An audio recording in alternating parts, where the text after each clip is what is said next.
Morning everyone. आज हम लोग चतुर्भुज के बारे में पढ़ेंगे।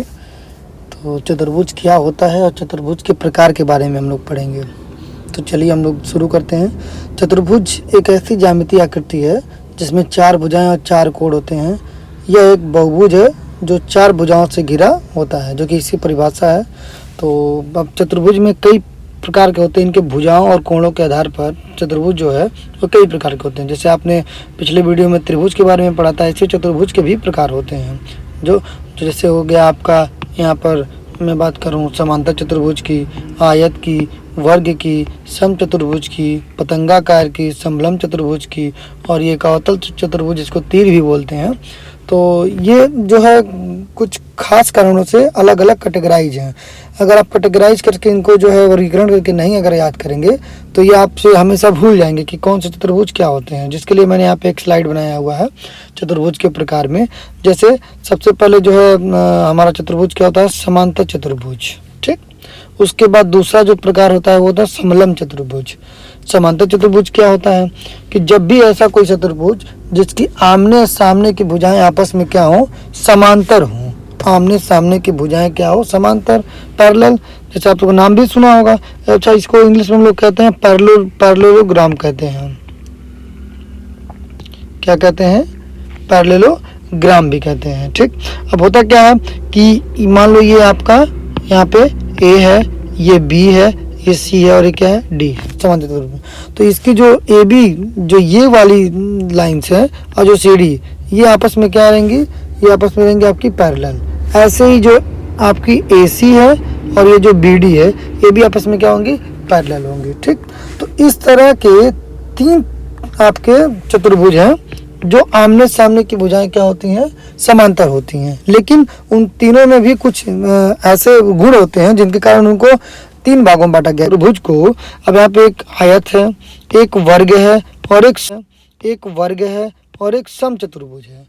तो इस तीनों भागों में क्यों बांटा गया है, इससे खास बात देखिए।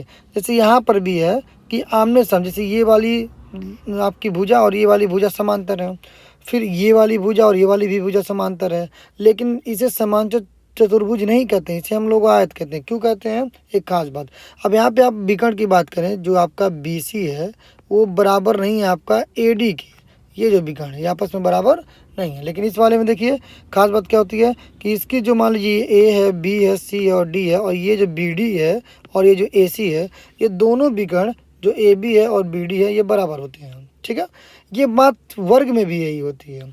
वर्ग में क्या होता है कि चारों भुजाएं बराबर होने के साथ साथ इसके विकर्ण भी आपस में क्या होते हैं, बराबर होते हैं। ठीक, तो अब यहाँ पे आयत को वर्ग से क्यों डिफ्रेंशिएट किया गया, क्योंकि आयत में जो संलग्न भुजाएं ये दोनों हैं ये बराबर नहीं होती हैं।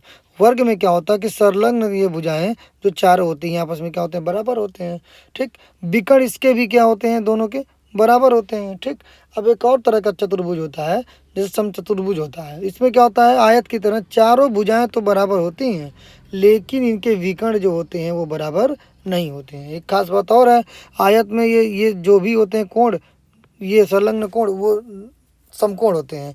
वर्ग में भी समकोण होते हैं, लेकिन समचतुर्भुज में समांतर चतुर्भुज की तरह आमने सामने के जो कोण होते हैं वो आपस में बराबर होते हैं। जैसे ये वाला कोण इसके बराबर होगा, ये वाला कोण इस दोनों के बराबर होगा। ठीक है, तो ये कोण आपस में, ये वाले कोण आपस में बराबर होंगे, उसके बाद ये वाले कोण आपस में बराबर होंगे।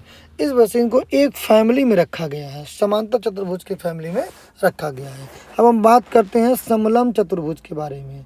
तो समलंब चतुर्भुज क्या है, ठीक, तो इसमें क्या है कि इसमें दो आपके जो ये भुजाएं हैं, विपरीत भुजाएं, वो तो समांतर होती हैं।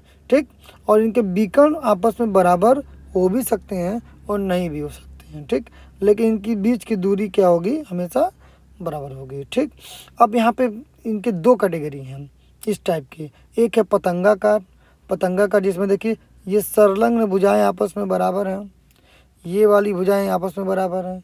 ऐसे ही एक और भाग है जिसको अवतल चतुर्भुज कहते हैं।